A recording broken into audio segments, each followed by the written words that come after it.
Ô Sheila, sobre esse caso do Cuca aí, eu não acho que dessa vez a gente está diante de um caso de julgamento sumário pela internet, não.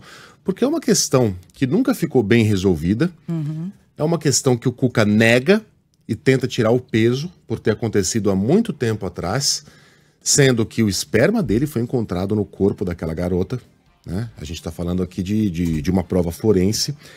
E sendo que o Cuca usa argumentos que, na minha opinião, são muito covardes, como aquele que diz que eu fui criado entre mulheres, eu tenho irmã, eu tenho filhas, como se isso desse à pessoa um selo de bondade, de qualidade, de homem respeitador de mulheres, sendo que muitos dos grandes agressores são pessoas que vivem entre mulheres e agridem essas mulheres. Então, o fato de você ter sido criado entre mulheres não quer dizer nada.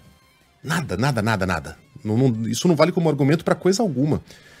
E ele negar o caso e tentar tirar a importância do caso, sendo que a perícia, né, que foi feita naquela época, descobriu que ele participou daquele estupro grupal, não condiz com alguém que está assumindo um clube que tem um papel tão importante, né, no desenvolvimento do futebol feminino e em campanhas de respeito à mulher. Exatamente, Miguel. Isso pega muito para mim. Na semana passada eu falei um pouco sobre esse sentimento de torcedora. A gente ouviu aí o que a Tamires escreveu, né? Falando que esse é um estado de espírito, né? Muito mais do que uma campanha, o respeito às minas.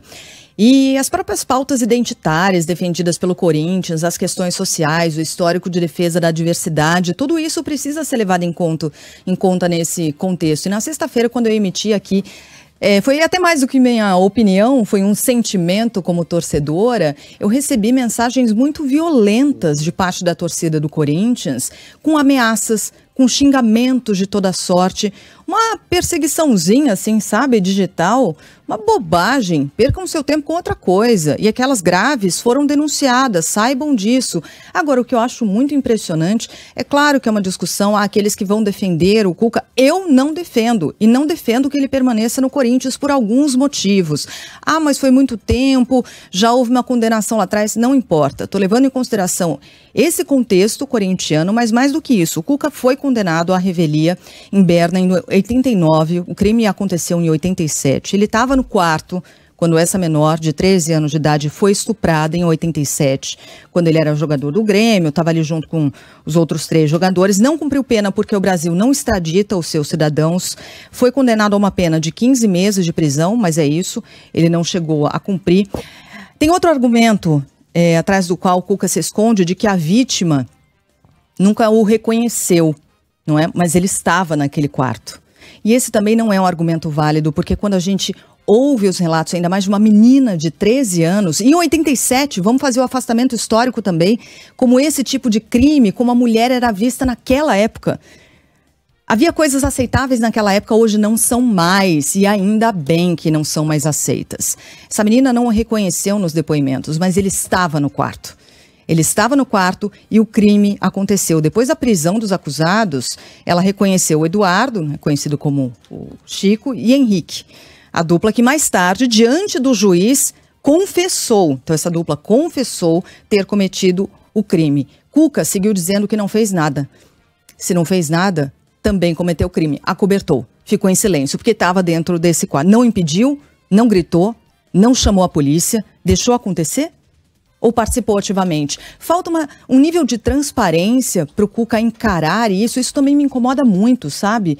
Uma falta de honestidade no trato com um assunto. Embora nos bastidores digam que ele sofreu e sofre muito com isso, mas no trato público desse assunto, é uma falta de transparência, de pedir desculpas, dizer que naquele tempo encarou de uma forma e hoje encara de outra. Não, ele segue negando. Embora estivesse no quarto onde esse crime aconteceu, ele estava lá. Ele, no mínimo, presenciou, acobertou e deixou acontecer, não gritou, não denunciou, não chamou a polícia. Então seria muito digno se Cuca viesse a público falar a verdade sobre o que viu e não denunciou, se participou, se acobertou. E é isso, né, Megali? Quando eu falei aqui do sentimento de torcedor, leva todos os aspectos objetivos envolvendo a questão, mas leva em consideração esse contexto corintiano, sim.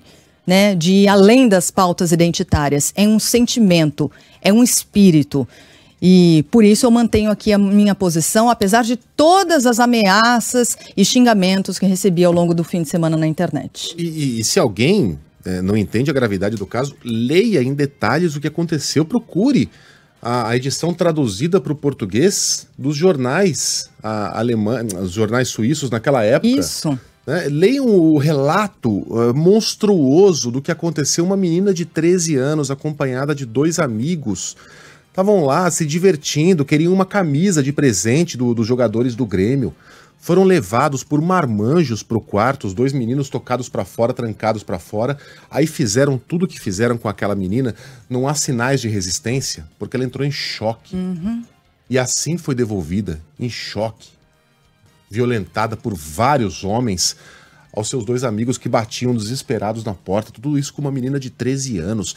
Eu não gosto de apelar para aquele argumento, você não tem filha, porque ninguém precisa ter filha e nem irmã para entender a monstruosidade de um caso desses. Pelo amor de Deus, nós somos seres humanos. Aconteceu há muito tempo. Mas o Cuca nunca admitiu o que aconteceu, nunca pediu desculpas às mulheres do Brasil, nunca pediu desculpas aos torcedores dos times por onde passou. É só isso que a gente exige dele, porque nós não somos, né, enfim, ele também não cumpriu o que deve à justiça suíça, mas não deve nada, né, por questões técnicas à justiça brasileira. O que a gente está pedindo aqui é um reconhecimento de culpa e um pedido de desculpas. Eu era uma outra pessoa, hoje não sou mais essa pessoa, mas o Cuca se recusa a fazê-lo ignorando que ele cometeu crime, ou um crime gravíssimo de estupro, ou um crime de não denunciar um estupro, como já bem apontou aqui a Sheila. É tudo muito absurdo. Não dá para passar pano para um negócio desses.